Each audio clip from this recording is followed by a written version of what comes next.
Olá pessoal, tudo bem? Nós somos do podcast Comitê Revolucionário, estamos aqui para a nossa primeira gravação. Tá? É um podcast que fala sobre o tema de música, política e religião. Bom, hoje nós estamos aqui com o apóstolo Amâncio da Igreja SEC, qual hoje eu e minha esposa pertencemos. Nós estamos aqui na Escola de Música Odeon. Nós colocaremos aí depois o link da escola para você vir fazer uma aula, trazer o seu filho. E hoje nós estamos entrevistando aqui o apóstolo Amâncio da Igreja SEC. E aí, como é que tá? Todo mundo bem? Graças a Deus. Satisfação enorme estar aqui com vocês, participando desse podcast. Bom, sou da Igreja SEC, é um projeto novo, é uma igreja que fica aqui na zona oeste do Rio de Janeiro, no bairro Conjunto Campinho, e estamos ali já há 4 anos com esse projeto novo. Temos desde 98 esse projeto, mas com um projeto novo nós estamos há 4 anos. Estamos ali toda segunda, quarta e sexta, na segunda e quarta às 19h30 e aos domingos às 19 horas, adorando ao Senhor, ministrando uma palavra de revolução para a mentalidade dessa geração. Amém. E o foco lá é o quê, apóstolo? Mais jovem, mais... Na verdade, o intuito inicial dos nossos projetos era focar em mentes, em pessoas que estavam dispostas a desenvolver mentalidade, desenvolver espiritualidade, unindo as duas coisas para poder criar uma geração de fé, né, mais, vamos dizer assim, mais consciente das suas responsabilidades como cidadãos. Então, basicamente, a gente pensou, vamos trabalhar mais uma galera mais adulta, uma cabeça mais pensante. Só que a gente se surpreendeu vendo também muitos jovens, cara, com essa mentalidade.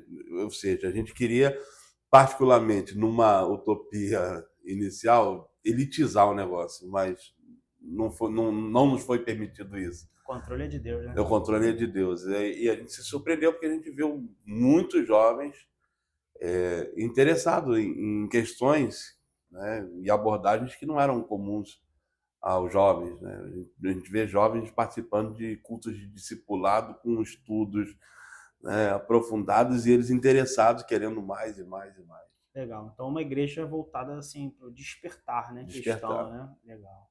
O que é muito raro hoje em dia. Os jovens, né? Muito raro. E a gente está conseguindo alcançar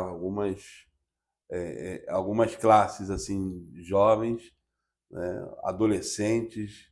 Adolescente, então, é curioso demais, gosta de aprender. Se você dá oportunidade, eles abraçam, né? Legal. Arminiano ou calvinista? Sem dúvida é calvinista. Gostei sem dúvida. Não. Plena convicção. É inegociável. Eu já sabia, mas Sim. telespectador tem que saber também, né? Isso aí, pastor. Mas eu amo os arminianos, são gente boa. Todos nós vamos morar no céu. Vamos morar todo mundo no céu. Amém. Então, apóstolo, vamos lá, vamos começar algumas perguntas aqui, né, acerca do gospel, né, da igreja hoje em dia. Eu pensei no senhor, né, para fazer essa primeira, porque além do senhor ser um apóstolo, né, um líder dentro da igreja, também é músico, né? Então a gente mata 2 coelhos na cajadada só, né? Já fala de música, já fala de religião, tá? Um tema aqui interessante, a culpa que aprisiona e o perdão que liberta. O que o senhor tem a dizer sobre isso? Então, eu também sou terapeuta e atendendo pessoas de diversas naturezas, a gente sempre esbarra numa questão. A culpa. A culpa é um agente limitador. Né? Por quê? Porque a pessoa com culpa, ela, além de ter necessidade de recompensar, né, a quem ela ofendeu, ela precisa se redimir. E essa concepção, ela é extremamente de fundo emocional, totalmente, psicológico e emocional. Então toda pessoa que vive debaixo de culpa, ela automaticamente se subjuga a qualquer tipo de imposição sobre ela, desde que isso prometa a ela a remissão, assim, que ela venha se redimir. A religião faz muito isso com as pessoas. Constrói uma culpa, compõe uma culpa justificada de forma histórica e presente, provendo para a pessoa uma remissão, para ela ser redimida. E aí ela controla você. Então, o que eu penso sobre a culpa? Ela não só aprisiona de forma covarde, como ela também ilude com relação a uma libertação. Porque é a mesma coisa de... Eu me lembro que a minha mãe me criou numa casa assim, tinha um quintal e onde moravam meus primos, minha avó e tal, e lá nos fundos era a nossa casa. A minha mãe mandou fazer um portãozinho para separar a nossa casa das outras casas que tinha no quintal. Sim. Como se fosse uma vila, mas aí lá no fundo tinha um portãozinho só nosso. Aí o que minha mãe fazia? Minha mãe não gostava que eu brincasse na rua. Então, para me dar a sensação de liberdade, o que minha mãe fazia? Ela me prendia dentro desse portãozinho. Isso quando eu era garoto, 5, 6 anos. Aí ela dizia assim, se você se comportar, eu deixo você sair. Mas esse sair era sair pro segundo quintal, nunca era pra rua. Nunca era uma liberdade definitiva. Nunca era uma liberdade definitiva. E aí eu me lembro que depois, anos mais tarde, quando eu lembrava disso com minha mãe, eu falava assim, é assim que a religião fazia com as pessoas e faz até hoje. Aprisiona as pessoas, né, dentro de uma culpa, depois bloqueia elas ali. Depois dá uma liberdade, mas que não é uma liberdade realmente real. Porque a única liberdade é indescritivelmente tornando a pessoa realmente livre. E isso vem através da consciência, né, liberta. Adiante isso que o senhor está falando, como eu posso ser salvo ou alcançar a salvação plena? Então, a salvação, ela é pela graça, mediante a fé. Então, tudo depende de eu crer, eu acreditar, né?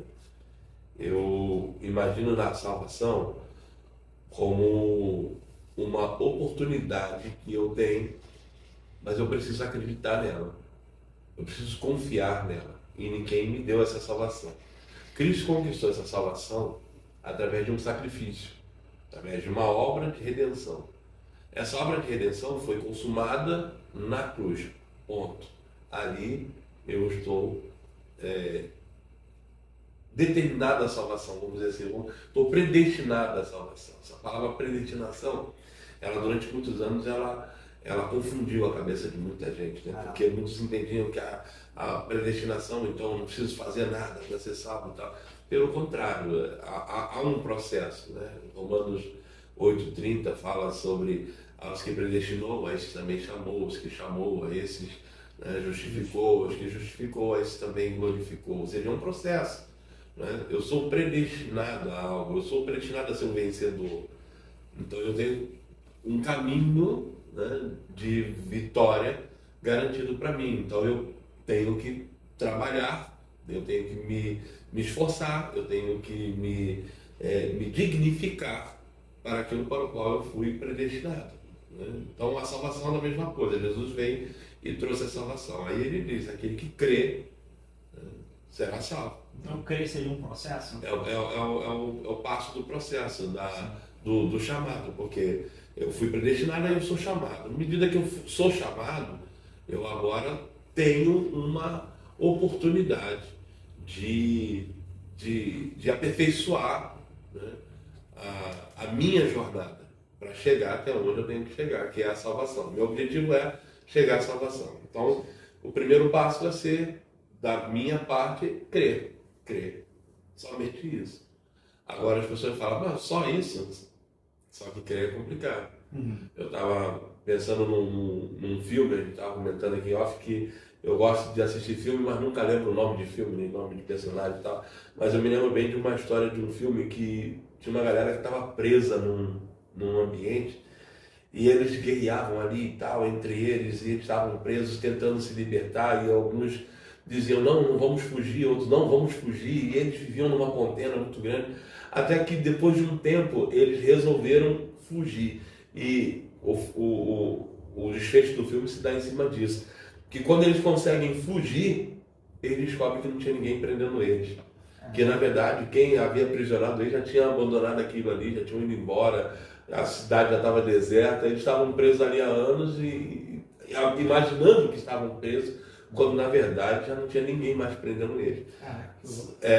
A salvação era isso, existe uma humanidade que está presa, sabe, acreditando que está presa e que não tem salvação e está lutando, e Jesus ele está simplesmente dizendo, crê em mim, crê que eu já consumei essa salvação. Amém.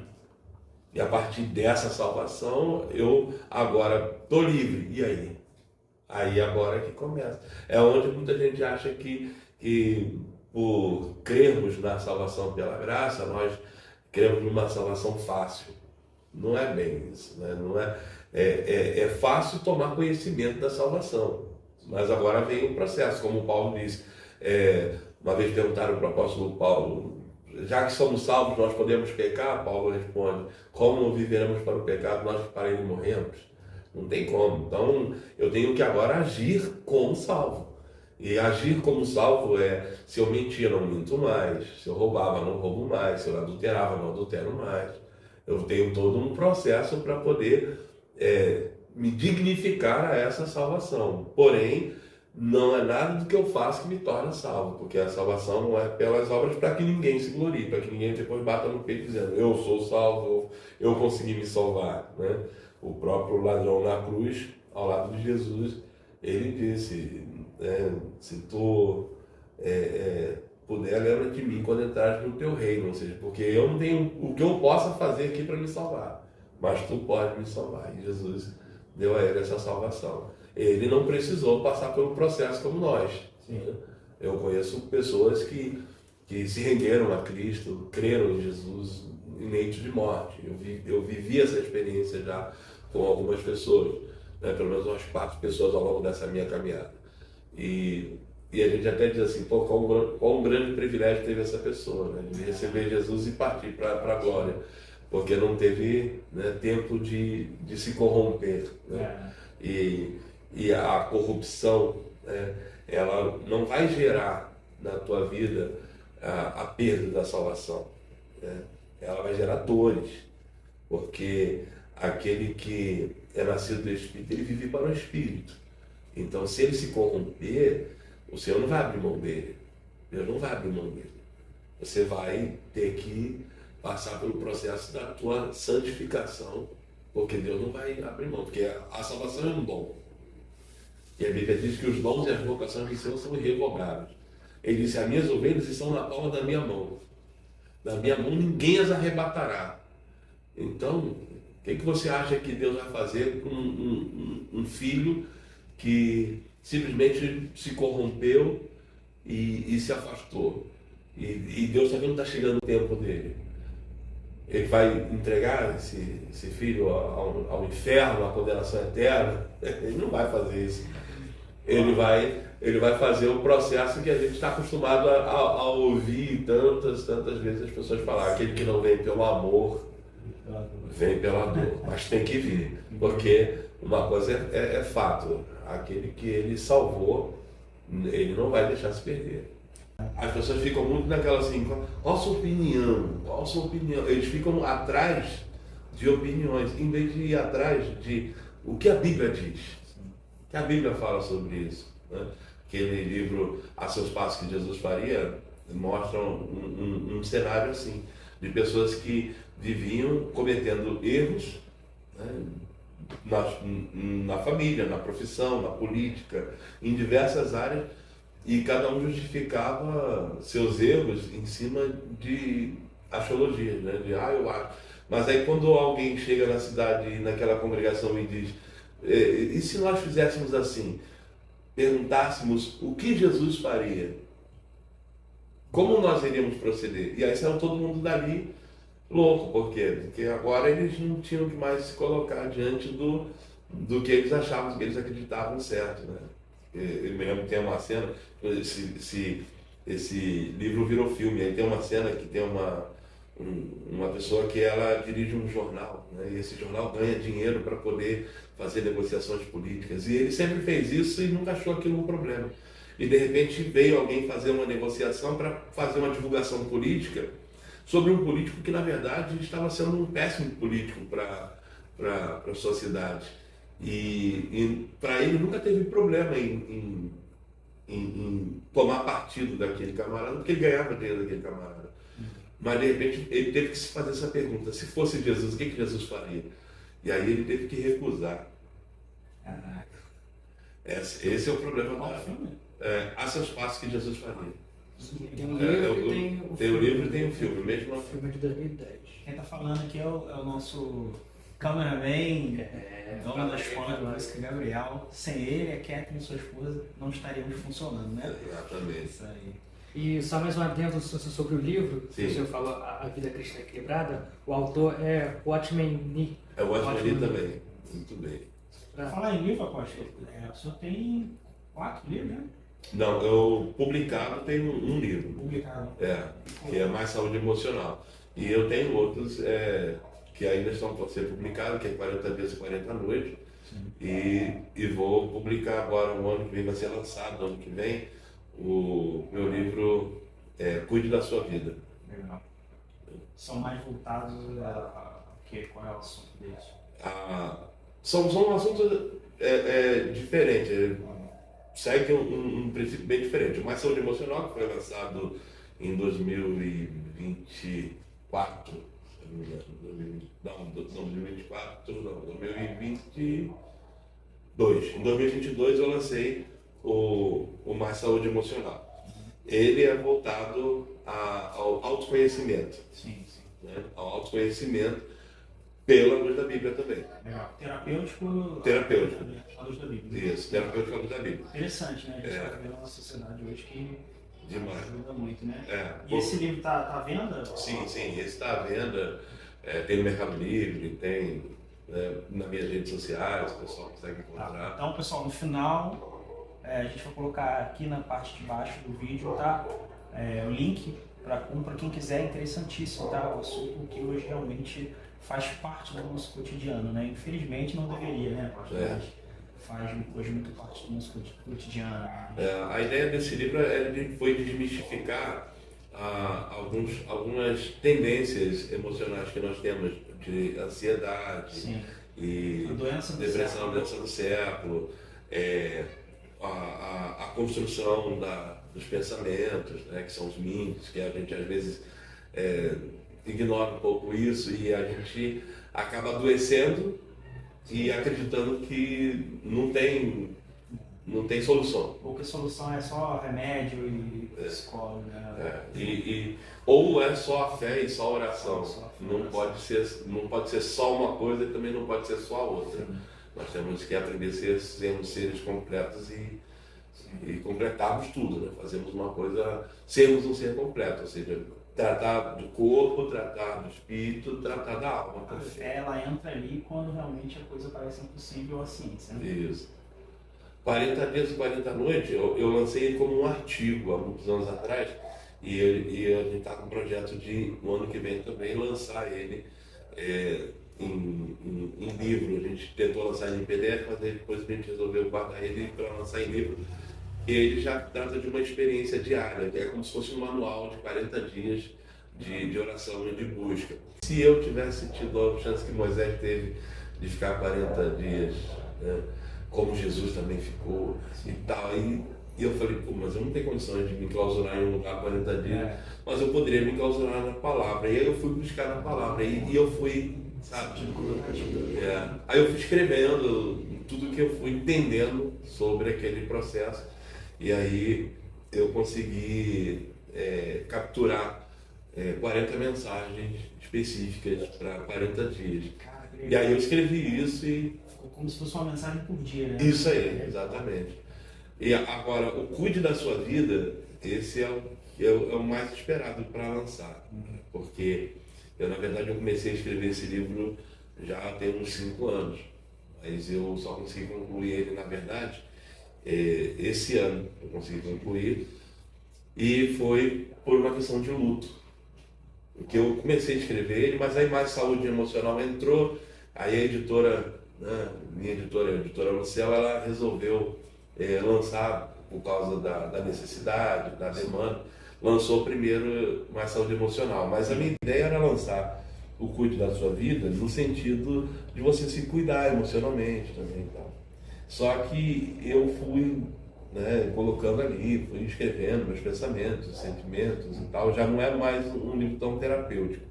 Ele já é mais um livro mais de relances, reflexão sobre o que vivi, sobre o que passei e tal, e levando as pessoas a buscar isso também. O senhor também é professor de escatologia, né? Sim. Ah, show de bola. Então vai saber responder aqui algumas questões sobre o Apocalipse, que também são muito polêmicas, né? Demais. É uma pergunta assim, haverá um arrebatamento secreto antes da volta de Jesus? O que o senhor pensa sobre isso?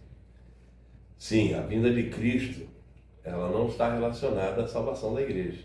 Na verdade, a vinda de Cristo, ela está relacionada à instituição de uma nova dispensação, que é o milênio, que é o desenrolar, na verdade, de toda a história, né, mística do Apocalipse, que na verdade não vai acontecer exatamente daquela maneira simbólica que a Bíblia fala sobre os dragões e tal, bestas, são tipificações de sistemas que vão se entrelaçar e vão se enfrentar, né?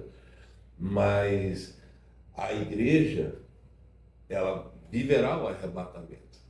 Ela viverá o arrebatamento. É o chamado abrir e fechar de olhos. Esse é o requisito principal para a fundamentação da escatologia, para a preparação da igreja que voltará com Cristo. Por quê? Porque a vinda de Cristo, ela está relacionada a uma volta triunfal. Essa volta triunfal está atrelada à ideia de que a igreja voltará com Cristo soberana, que é o chamado triunfo da igreja. O triunfo da igreja, a manifestação das duas testemunhas e tudo mais. Então, para a igreja poder voltar com Jesus, ela em algum momento terá que ter ido. E esse momento de período é que a gente considera o arrebatamento secreto, né? Que a gente usa o termo, o arrebatamento secreto. Que ele vai acontecendo, ele na verdade já está acontecendo. O arrebatamento, ele, né, que vem da palavra esparso, né, que é sequestro, tirar com força. Essa é uma ideia dos livros, dos filmes cristãos da década de 80, década de 90, né? Que, né, vão desaparecer pessoas, isso vai acontecer, mas não vai acontecer todo de uma vez ou só naquele momento. Na verdade, a morte de um cristão é uma forma de arrebatamento. Sim.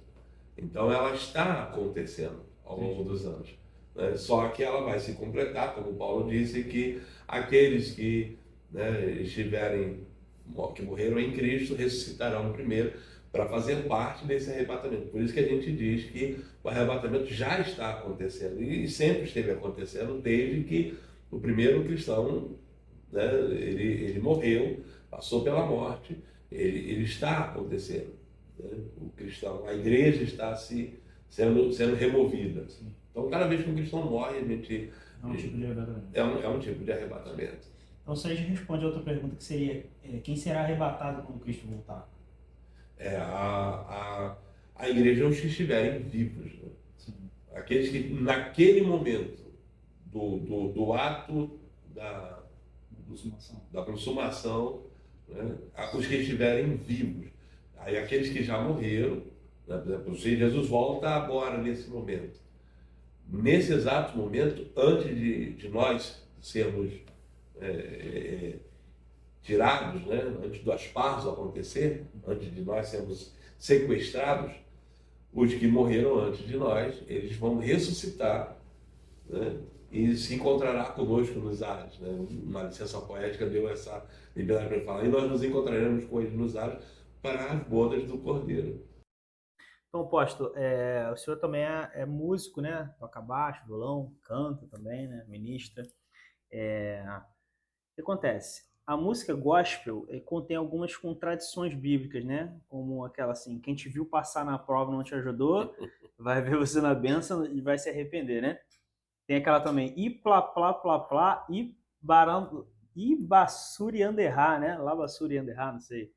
És Deus de perto e não de longe, né? Como assim? Deus né? É de perto, mas não de longe.